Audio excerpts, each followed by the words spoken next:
All right, everybody, welcome back to episode 10. It's Thursday, January 15th. Thank you for tuning in again. Yeah, this is the 10th episode. It's been 2 weeks of doing this, I believe. Pretty much, yeah. And cool. All right. Yeah, and this is a late show. I probably won't go very long. I had some plans for things to talk about, but then on a whim, I went to a concert and listened to some classical guitar music, and that, I don't know, that was an interesting experience, so I figure I might as well save the other stuff, save the other stuff for tomorrow, and just talk about the concert, because it was good. But while I was just doing my vocal warm-ups, which I kind of just got back from the concert, so I didn't get to do as much as I usually do, but I just open up this book to some random pages, or there's other stuff that I do, but this book is called A Drill Manual for Improving Speech, and I opened up to a totally random Mark Twain quote. Like at the end, they have some pretty large like blocks of text to be used as examples, and this is the one that I read by chance, but it's relevant to the topic today, and it's relevant to the general subject matter of the show. So yeah, I'm just going to read that to start.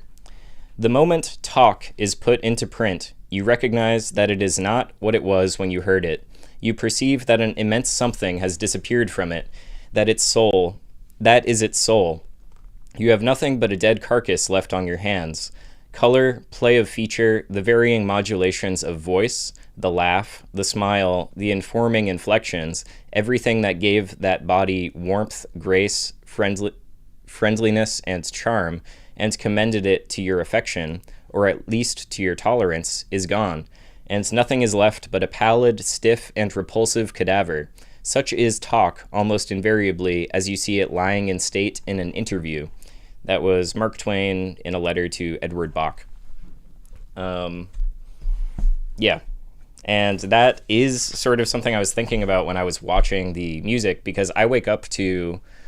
Why I went to this was, it actually just was advertised to me on Instagram 2 days ago that there was a concert near me with classical music. And I wake up to a cassette that I don't have handy of Baroque classical guitar music, specifically duos. So they're all two guitars playing all the pieces, and that's like my alarm clock is a cassette player, so I just listen to that tape every morning, and I have been for a while. And I mean, not for like over a year, but most of this year I've been listening to that in the morning, and it's great. And recorded music is great. That's not really what I was thinking of when I was in the presence of this concert. More what I was thinking when I was like actually listening to this music and able to sense all the depth of expression going into it and coming out of it. I was more thinking about just how music gets used in our regular lives, or it's just like a medium that we sit in. So like listening to music with AirPods all the time, or at college campuses in America now, like so many people have headphones in, so there's very little conversation. But it's also like when you're that inundated with music, you get sort of desensitized to it. You probably aren't paying that much attention to it. You're probably thinking about other stuff. You're obviously doing other stuff. And it was nice to just be in an auditorium with a bunch of people listening to music that was being made right in front of me, just one person with one instrument. That was nice. And that I feel like that is that's how I read this Mark Twain thing, is like when you take music out of that context, it changes, and it may not become a total cadaver, as he's saying, with respect to interview talk, but it can be. It can get totally ruined. So yeah. So I don't know. I just want to talk a little bit about my experience there, because it was nice. I don't go to concerts, or like I have played a lot of music in like the DIY American music scene across America, but I don't go to many like classical music concerts, so it was a unfamiliar environment to me, or it felt like I was reunited with the environment. It it like because I played, I don't know, in concert band in high school and middle school, so I've sat in an auditorium and I've listened to music before. I've been around a bunch of people listening to music before, but yeah, so it was, I felt reunited, but I also felt reunited with like where music performance has come from, and like, I don't know, she played a handful of Baroque pieces, and just thinking about where the only way you would hear that music in the past is to be in a group of people listening to a performer, and you'd probably be amongst a lot of people. And yeah, I don't know. So that was I've just been listening to music for a while now. I haven't been going to many events, certainly not classical music events. So it was interesting to, it feels so one-on-one when you're listening to music in your room. And when I was in that room, I was very much not alone. I was in the midst of everybody and everything that everyone puts off. So you're, not to make it sound totally negative, but you know, sounds come off of people, looks come off of people, energy comes off of people, and you're in the midst of all of that in this auditorium. So that was just kind of interesting. And I feel like there's one more thing I wanted to say about that. Oh, well, yeah, I guess it was also like a social crowd that I'm not really normally in. Most people were older than 40, and it was sort of like it felt like affluent, liberal. Some people were bringing their young children. And anyway, that's just another thing that was unfamiliar to me. And then it is everyone, not literally everyone, but when I got to the auditorium, the lights were not down, but they were, I don't know, they didn't even feel super low, but so many people had phones out and the brightness was so high on the phones that it was just like starkly apparent to me, anyone in my field of view who was using their phone. And that was sort of a weird,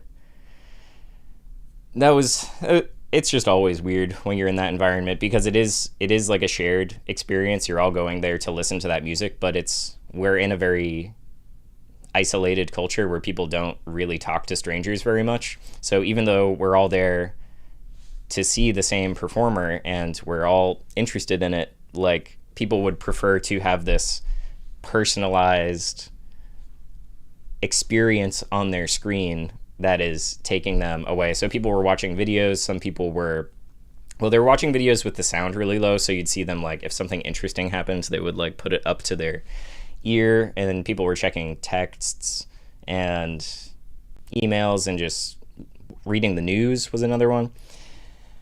Yeah, and then there was one like really little girl sitting near me who was reading, and then her dad showed up and he was also reading a magazine or something. Anyway, I'm not, like, my point there isn't like, wow, those people are heroes. It's just, I'm just telling you what I observed at the concert. So, yeah. Anyway, so this is like, I guess this person was a child. Oh yeah, so it's Edith Pageaud, I think, is how you pronounce her name. Guitarist from France, classical guitarist,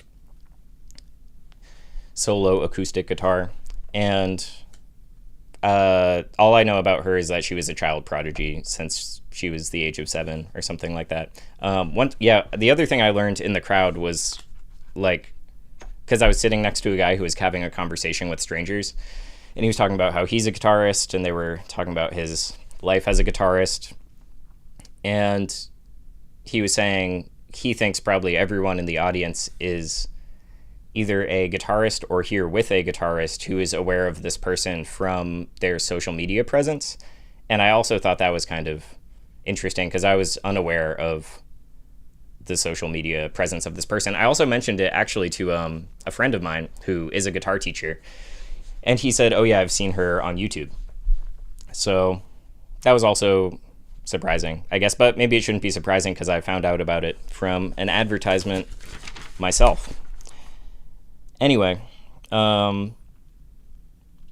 so she played one or two songs, and then so yeah, I was also pleasantly surprised that she talked a lot in between the songs. She gave a lot of context.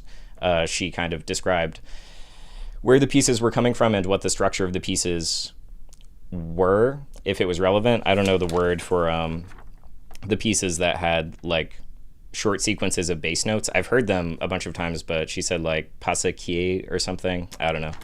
And she played some of those. But anyway, at one point, very early on when she's talking, it sounded like an elderly man sort of like shouted something at her, and this was behind me, but I don't think that's actually what it was, because shortly after, we all heard, or at least I could hear it clearly, an AI voice say, "I am a digital AI assistant." And so maybe he was like shouting at his phone to get it to turn off. And anyway, that was just kind of kind of an insane moment to hear that.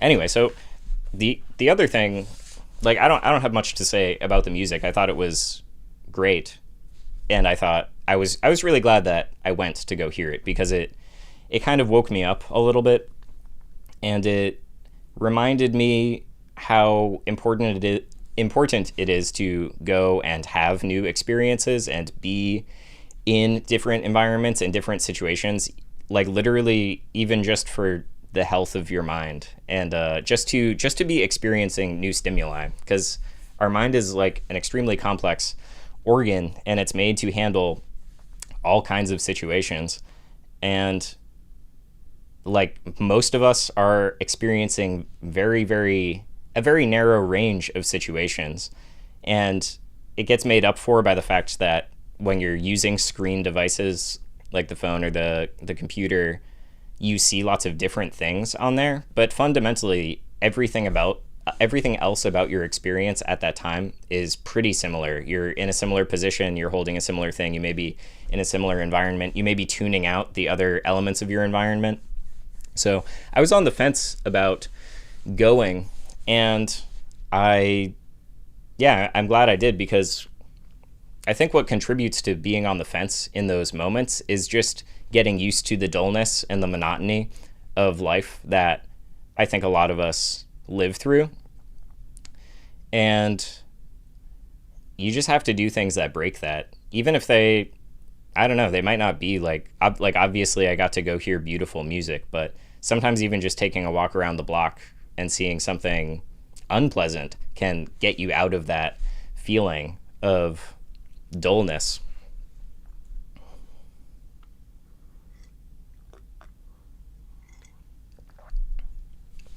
Yeah. And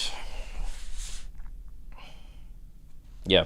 Or like to me that feels like a type of waking up. Like I feel like I'm always being lulled to sleep by the expectations that society puts on me, which are basically to do nothing and be nothing. And I like being woken up from that as much as possible and as positively as possible, because negative things can wake you up too. And that can be a good thing, but I'd prefer to be moved by positive experiences, or I don't know. There's an overcoming anxiety element to it as well, because I don't think I felt any social anxiety about going to the event. I feel pretty comfortable doing things like that, and there's obviously next to no social pressure because strangers don't really talk to each other. And so, however, but to put yourself in that environment, it's a unique social environment. Like I can be around a whole lot of people over the course of my life, but how often am I around a whole bunch of them in a theater? Not a lot for me personally. So that is a different type of social thing that's going on in your being. You're like calibrating yourself to handle that. Even if it's not intense or unpleasant, it's novel. And so you're sort of waking up parts of your mind that are normally able to sleep, because you're not in a theater with 200 people. You're, You're just doing whatever. So yeah, and then another thing I was thinking over the course of it, like watching her play, and she is playing from memory. Like that is such a. I love watching people play highly complicated music from memory and kind of trying to imagine what they're seeing or how they're thinking about it and how it is coming out of them. And she played like maybe 12 pieces that were all highly complicated in their own way. And it is just so nice to see that. Like I'm watching that and I'm just thinking this is such a healthy human activity. This is like such a nice thing to be putting your energy toward and putting your energy toward, putting your mind and soul toward. And it takes so much time to do that, to practice it and to hone all of those things. So it was inspiring to see someone doing something healthy with their existence. And I don't think, like, I'm not dissing all the stuff I see every day. I think our society like completely has failed us as humans and doesn't recognize the worth of human activity. I think it relegates us to undignified positions where we are not really able to flourish socially or individually. And so it's just nice to see someone who did have that opportunity to focus on something. And she seems to be really into it, because I was wondering if it was just going to be music, but she spoke in between pretty much every song and had a lot of interesting things to share. So it just felt relaxing, I guess. It felt like a little escape from the usual, which is kind of how I think about what I want to do with this show. Is like I'd like for it to be an escape from the usual for some people who don't get to talk about this stuff. Like every time I meet someone new and we like get into these conversations, I try to ask them, do you have people in your life face to face that you talk about this with? Or I'll ask in general, and then I'll say like internet or face to face, because some people do have people that they can talk to on the internet, and some people have like a lot of friends in person and they think all these things, but they don't really talk about this stuff. Maybe their friends find it depressing or uninteresting. But we know it has the potential to be the total opposite of depressing. And when you follow it through enough, it actually starts to make sense, and you can get a lot of inspiration out of going down these rabbit holes. So yeah. Oh,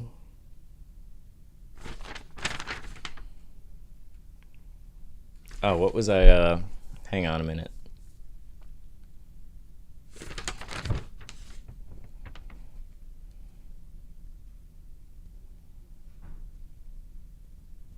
Okay, I forget what I was going to say earlier.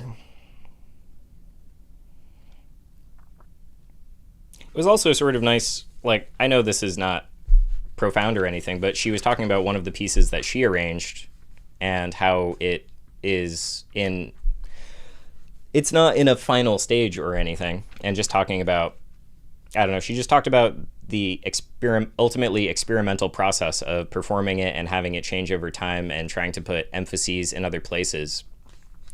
And that's the other nice thing about seeing this music in person, is just how much expression comes through the body movements, through facial expressions, through finger movements, through, yeah, it becomes apparent. I kept my eyes closed most of the time, but like I don't know, because there's virtues to both. I kind of was trying, when I went into it, like the first few songs I listened to with my eyes closed, and I was just trying to imagine the sounds essentially as clearly and deeply as I possibly could, which is difficult. There's a lot going on and a lot of different tones happening at once.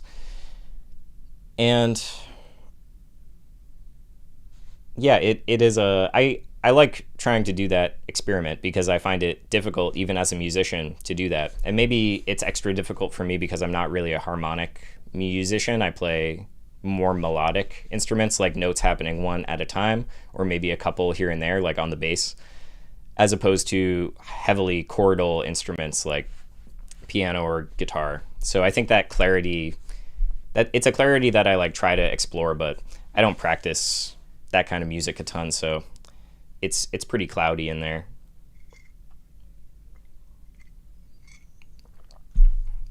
Anyway, there's really only a few other things that I wanted to talk about with respect to this, and then we can call it, because it's it's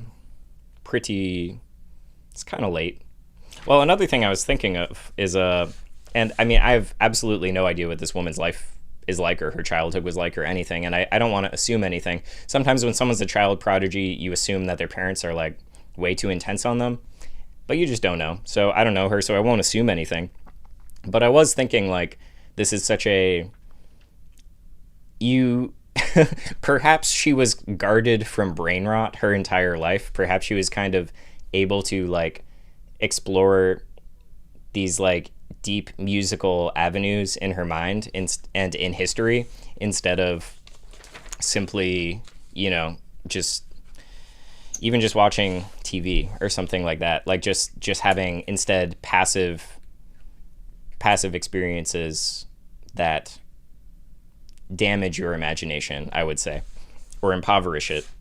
She said something that I thought was interesting too about one of the pieces that she said she likes to, like, exercise or run to harpsichord music, and this is one of those examples that we will come back to again and again, where it's like, I don't hate technology. I don't hate the computer. I don't hate the phone in theory. Like, I know people who use these things in great ways, and they could be used in good ways if there were more intention behind the way they were distributed into the society and controlled within the society. And so she gave a good example of how something I may tend to be critical of. Well, I don't know that I would even tend to be critical of algorithmic music introduction to people, because I remember years ago on YouTube, I would just look for a whole bunch of weird music, and eventually the algorithm just got so good at finding this stuff I would have never heard of. And I really valued that tool. I told other people to, like, that it is a great way to find new music. And yeah, I don't know if it still works like that. I just haven't been using it. But anyway, she said while she was running, listening to harpsichord music, she was introduced to a piece, and then she like loved it, and she was like, I'm going to arrange this for the guitar. So she just kind of quickly or swiftly turned that experience of being introduced to something that she thought was beautiful or funny. I think she said she thought it was funny, that song. And she then turns it into an arrangement that she can perform on the guitar, and suddenly other people can perform on the guitar as well if they learn that arrangement. So that was just it's always nice to see people doing the most with the technologies that they have. So what do we got? Well, I guess on that note about maybe being guarded from brain rot over the course of her life, being guarded from media that is going to detract from her imagination or skills, and instead being encouraged to pursue a talent that she has, that made me think about it made me think about how like on the show we talk a lot about being pulled away from yourself, or being distracted from the straight path, and being just like, having images and language and thoughts introduced that make your mind a very chaotic place, and then your world becomes a chaotic place, and it's hard to make sense of, it's hard to be actualized in, it's hard to have healthy relationships in. And thinking about that guarding scenario, it's like, I don't know, I was just thinking about when you are not pulled away from yourself, you are able to, like, I don't know, in her case, I was thinking about, because she would make historical references, she would talk about composers in Europe and in Argentina, and it's like when you are not getting distracted by all these things and you're just pursuing your interest, it gives you a wide historical, cultural context. It can give you, it doesn't necessarily, but it can. And in her case, it did, just through the pursuit of music on this specific instrument.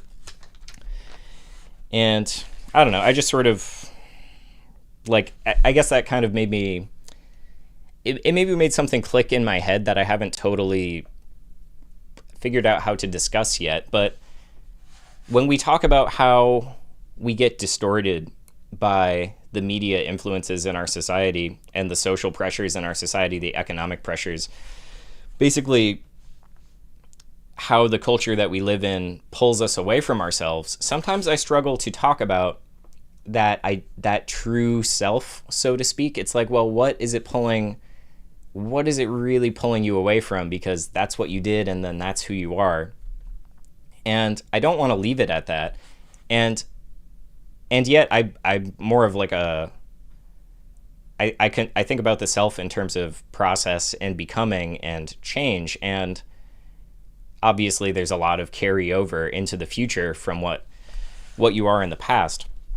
But it's not like in the Henry Flint reading we did last week, like the self is not a thing. It's not really a thing. It's like a process. It's like a potential placed within a historical cultural context, and then that potential acts, and action is real, and action is the basis of what you do in your life. So anyway, I guess it sort of clicked in my head where we can just, even if we can't talk about like the pure self, I think we can identify the things that we can tell are negatively influencing us and pulling us away into their world, pulling us off of the path that we may want to be on or maybe should be on, and are pulling us away and are changing us.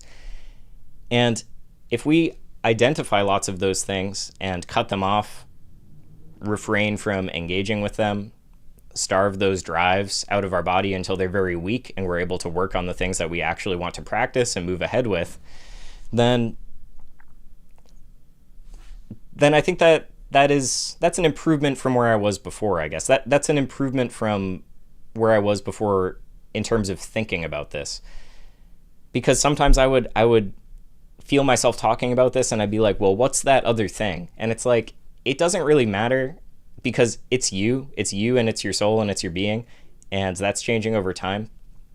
And yet what really matters is that we learn what to cut out of our lives so as to improve the strength of that part of us, so that we can actually move forward and do the things that we want to do.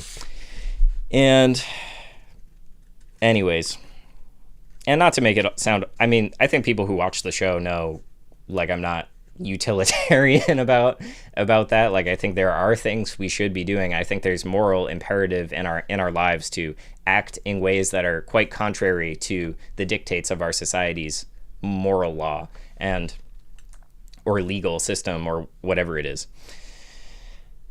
Anyway, I mean, that's kind of all I wanted to get into off the top of my head anyway.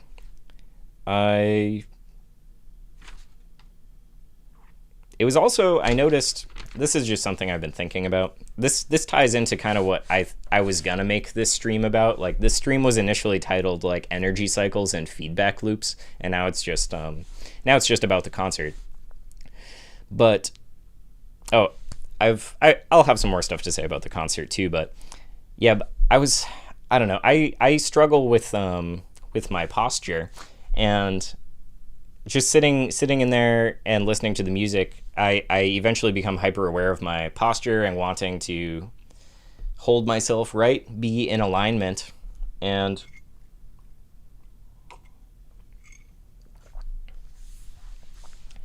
that's just not easy. But then that once I encounter that, once I become aware of my posture and aware of the fact that my posture is not where I would like for it to be, like my muscles are just not used to, nor perhaps strong enough to hold me in a proper sitting posture position for hours, which is something I would kind of like for them to be able to do.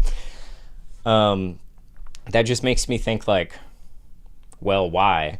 And then you start thinking about your energy, and you start thinking about your sleep, or just to pursue one at a time.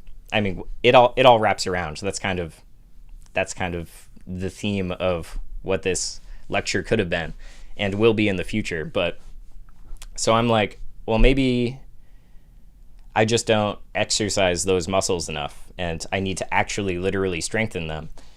And then I'm like, well, I just don't have the energy to exercise during the day. And if that's true, and I don't exercise, well, yeah, I don't do much exercise. I'm trying to do more.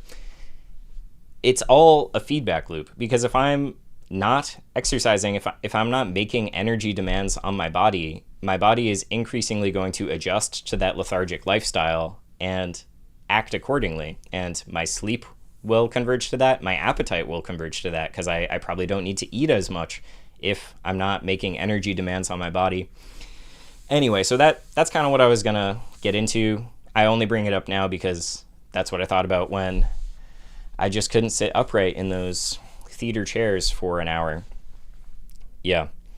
So maybe the last thing I talk about with respect to the concert is so then when I get home, I'm walking to my apartment, and I've just had a great experience at the concert, and there's a restaurant, and they installed new music speakers outside of the restaurant, and it's winter here. No one is sitting outside. This is just it's like public music now, and it was sort of like, it just felt like formless, nameless fusion jazz for this like kind of high-end looking restaurant. And I was like, bro, this sucks. It's so loud. It's like, why are you even blasting it out here? I guess for attention. I guess so people notice the restaurant.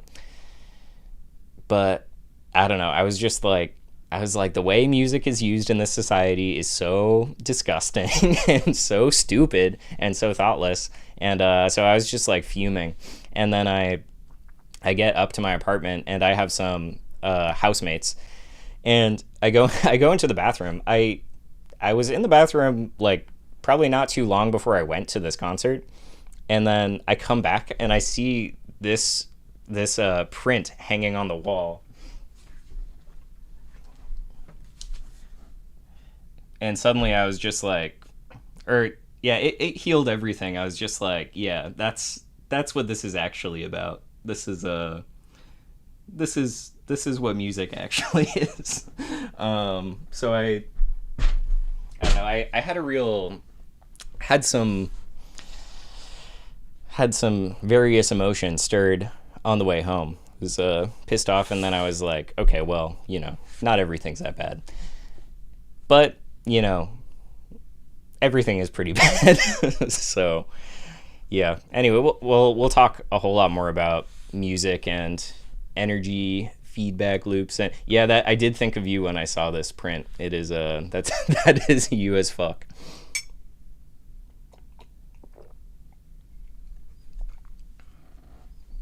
All right, so I mean, I did set aside a few readings, and they're really short, so I'll just read them because they're kind of relevant, and there's really just two of them. I didn't actually mark this, but I should be able to find it. This was from Jacques Ellul, In the Presence of the Kingdom, and he just has this is written in like 1950 or something, and he it's crazy the way he describes society as just totally like extracting all the life out of people more than ever before in human history. And it's like 100 years ago. It's like not even that bad yet.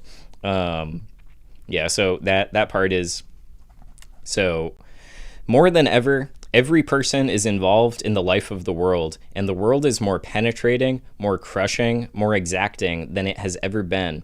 One's profession itself is sufficient today to absorb all the vital forces of man. Each of us is immersed in this overflowing activity, which leaves us no time to reflect, nor to fulfill our function as Christians, nor even to live.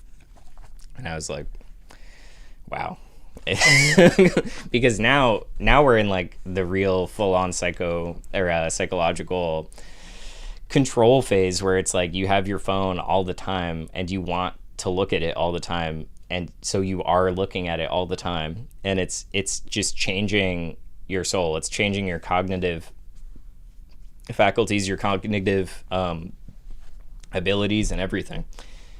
And yeah, so that's crazy. I mean, that was like, 75 years ago, and a lot, and things and the past 75 years are like 750 years compared to 400 years ago. So things are going fast. And then I was also reading a little bit of St. Augustine's Confessions, and there was a line in here which is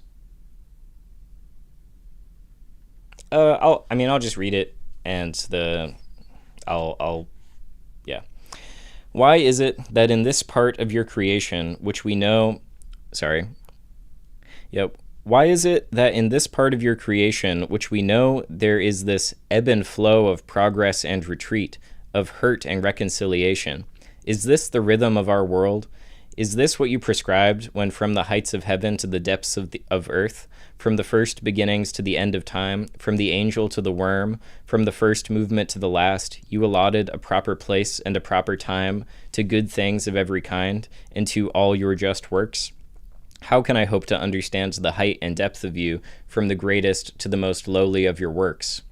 You never depart from us, yet it is hard for us to return to you. And that ebb and flow, the rhythm, is that's what I wanted to draw attention to, because I was just thinking about the sort of energy cycles and feedback loop stuff, and how change happens over time, and it really, it's non-linear. Like everything, reading, understanding text that you're reading, you get it in a certain way at first, and then you may read it 3 more times, and you may get it even less than you did the first time, and then suddenly it means something totally different than you really understood it to mean. You gather some other context about it that changes the understanding you have. So anyway, it's 10:44. I think this can be a quick episode. And yeah, so if you're she's on tour right now down the East Coast, so I recommend checking it out. If you're in New York, I think that's probably where she's going tomorrow. And yeah, thanks for tuning in. And yeah, if you could like and subscribe, I would appreciate it. Almost to 100 subscribers. And if you want to get in contact with me, if you leave comments, I will read the comments. And I appreciate any feedback on these ideas or responses to them, interpretations of them. I like recommended readings. I like hearing about thinkers and music and all this stuff that I maybe have never heard about before.